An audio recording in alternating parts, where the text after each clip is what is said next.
ఈరోజు సూర్యాపేట 46వ వార్డులో మాకు ఇంటింట్ల ప్రచారంలో పోతుంటే వాళ్ళే చెప్తున్నారు ఈరోజు వాళ్ళకు జరుగుతున్న ప్రాబ్లమ్స్ మురికి కాలువలు అయితే ఏంది రోజు మున్సిపాలిటీ శుభ్రపరిచేది కాదు, వీధి దీపాలు కానీ అన్ని సమస్యలే ఉన్నాయి. కాబట్టి మీరు కంపల్సరీ మిమ్మల్ని గెలిపిస్తే మన సూర్యాపేటకి మన వార్డుకి మంచిగా ఉంటుందని చెప్పేసి వాళ్ళు మనస్ఫూర్తిగా మీరు మా ఇంటికి ప్రచారానికి రాకున్నా ఏం లేదు, మేము గెలిపించే బాధ్యత మాదే అంటున్నారు.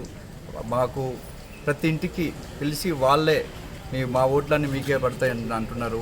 ఎవరో ఒకరోజు వేరే ఎక్కడి నుంచో వచ్చి నేను చైర్మన్ అని మన వార్డులో తిరిగినంత మాత్రాన వాళ్ళు అయ్యేది లేదు. సూర్యాపేటలో 25 వార్డులు గెలుచుకునే సత్తా కాంగ్రెస్ పార్టీకి లేదు. బీఆర్ఎస్ పార్టీ మళ్ళీ సూర్యాపేట మున్సిపాలిటీని కైవసం చేసుకొని జగదీష్ అన్న ఆధ్వర్యంలో సూర్యాపేట ముందు ఇన్ని సంవత్సరాల అభివృద్ధి కార్యక్రమం కొనసాగాలంటే జగదీష్ అన్న పెట్టిన మనుషులే సూర్యాపేట మున్సిపల్ చైర్మన్ కూడా అవుతారని చెప్పేసి వాళ్ళే వార్డులో మీరు ఖచ్చితంగా వాళ్ళు చేసే పనులలో ఎలాంటి పెన్షన్లు కానీ ఎలాంటి సబ్సిడీ గ్యాస్ సబ్సిడీ కానీ టైంకి రావట్లేదు. అవి చాలామందికి రావట్లేదు. వాళ్ళు పెట్టేది ఓన్లీ అవి ఉచిత బస్సు తప్ప మిగతా వాళ్ళకు ఒక్క ప్రయోజనం కూడా జరగట్లేదని ప్రతి మహిళలు వాళ్ళ ఇబ్బందులు చెప్పుకుంటున్నారు. అదేవిధంగా సూర్యాపేటలో ఈ మురికి కాలువలు అయితే అధ్వానంగా ఉన్నాయి. చూడండి, మీరు చూస్తే ఇప్పుడు ఈ చూడండి, ఒకసారి ఫోటో తీసుకోండి మీరు.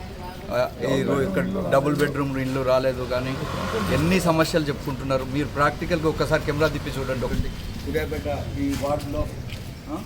ఈ వార్డులో సమస్యలు ఇట్లాంటి ఎన్ని సంవత్సరాల నుంచో ఇప్పుడు ఈ కాలువలు పేరుకుపోయి ఉన్నాయి. మీరు ప్రాక్టికల్గా నేను అనడం కాదు, మీరు కూడా చూడండి.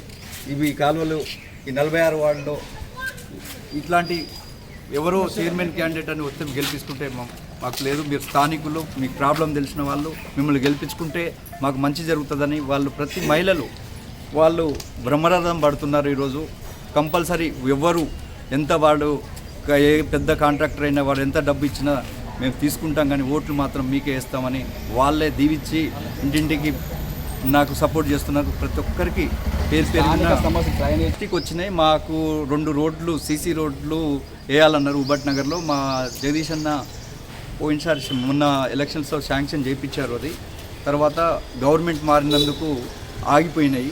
మళ్ళీ ఇప్పుడు మేము మున్సిపాలిటీ కైవసం కాగానే ఇక్కడ శ్రీనిధి కాలేజీలో కానీ ఉబట్ నగర్కి విద్యానగర్ కనెక్టింగ్ రోడ్లు వేపిస్తానని చెప్పేసి నేను మా వార్డు ప్రజలకు చెప్తున్నాను. ధీమాగా చెప్తున్నాను. అంత ఉట్టి మాటలు కాంగ్రెస్ అంటే మాటలకే కానీ చేతల్లో ఉండదు.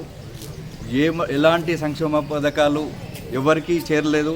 రైతు బంధు అన్నాడు, అది రైతు బంధు రావట్లేదు. కానీ రుణమాఫీ కూడా ఒక 25% మెంబర్స్కి అయినాయి, మిగతా వాళ్ళు ఎవరికి కాలేదు. కాబట్టి ప్రతి ఒక్కరు వీళ్ళు చెప్పుకోవడానికే కానీ బయట ప్రాక్టికల్గా ఉండదని ప్రతి ప్రజలకు తెలుసు. కాబట్టి వాళ్ళు ఓటే ఈసారి రిటైర్ ఉద్యోగులు కానీ పెన్షన్స్ కానీ ఎవ్వరు ఓటేయడానికి సుముఖంగా లేరు. ముఖ్యంగా ఈ వార్డు యువత ముఖ్యంగా ఈడ కాలేజీ స్కూల్స్ ఉండే ఏరియా, ఇక్కడ వాళ్ళకి మామూలు సెక్యూరిటీ లేదు. వాళ్ళు ఏమంటున్నారంటే మాకు సీసీ కెమెరాలు, బజార్లో సీసీ కెమెరాలు, తర్వాత వీధి దీపాలు, స్ట్రీట్ లైట్లు వెలిగించాలి. ఎందుకంటే చీకట్లో ఉండే ఏరియా కాబట్టి స్టూడెంట్స్కి చాలా వసతులు లేవు, ఇబ్బందులు పాలవుతున్నారు. నైట్ 7 అయ్యిందాక కూడా స్ట్రీట్ లైట్లు కూడా సరిగా వేయట్లేరు.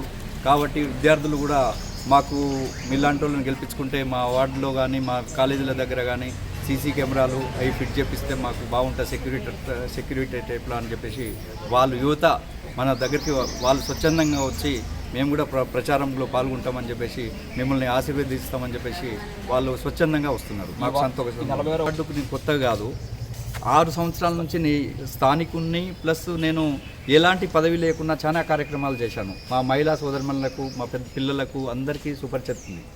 వాళ్ళు మేము చాలా బతుకమ్మలు కానీ, ముగ్గుల పోటీలు కానీ, వాళ్ళకు వినాయక చవితి ఉత్సవాలు కానీ ఎలాంటి కార్యక్రమాలు ఉన్నా మా వార్డు ప్రజలతోటి కుటుంబ సభ్యుల్లాగా జరుపుకుంటున్నందుకు మీలాంటి వాళ్ళని గెలిపించుకోవాలని వాళ్ళు కూడా మా దగ్గరికి వచ్చి వాళ్ళు స్వచ్ఛందంగా వాళ్ళు మహిళలు పాల్గొంటారు. చివరి ఒకటే ప్రశ్న, 46వ వార్డులో కాంగ్రెస్ కంపల్సరీ అండి. ఒక మినిమం కామన్ సెన్స్, ఒక అభ్యర్థి పోటీ చేయాలంటే ఒకటే వార్డు ఒకటే ఓటు ఉండాలి, ఒక ఊర్లోనే ఉండాలి. ఒక గ్రామ పంచాయతీలో ఓటేసి వచ్చి మళ్ళీ ఇక్కడ పోటీ చేయడానికి, మున్సిపాలిటీలో పోటీ చేయడానికి అనర్హులు.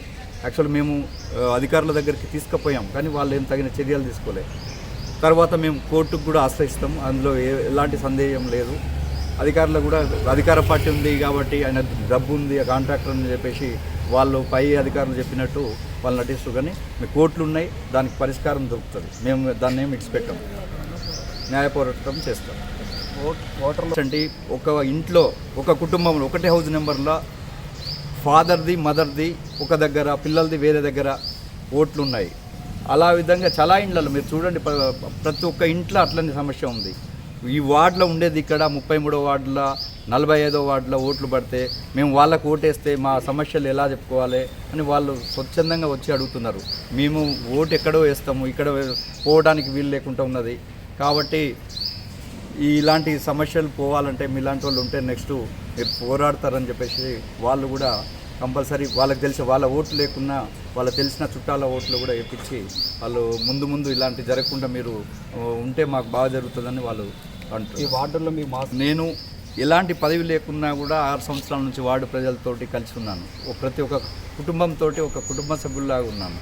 ఖచ్చితంగా నాకు ఇంకా పదవి వస్తే వాళ్ళని ఒక కుటుంబ సభ్యుల్లాగా ప్రతి విధంగా వాళ్ళ సమస్యలు కానీ, స్ట్రీట్ లైట్లు కానీ, రోడ్లు కానీ, డ్రైనేజీ కానీ, అదేవిధంగా ఎలాంటి సమస్య ఉన్నా వాళ్ళ ముందు వాళ్ళ కుటుంబ సభ్యుల్లాగా పోరాడతానని నేను హామీ ఇస్తున్నాను.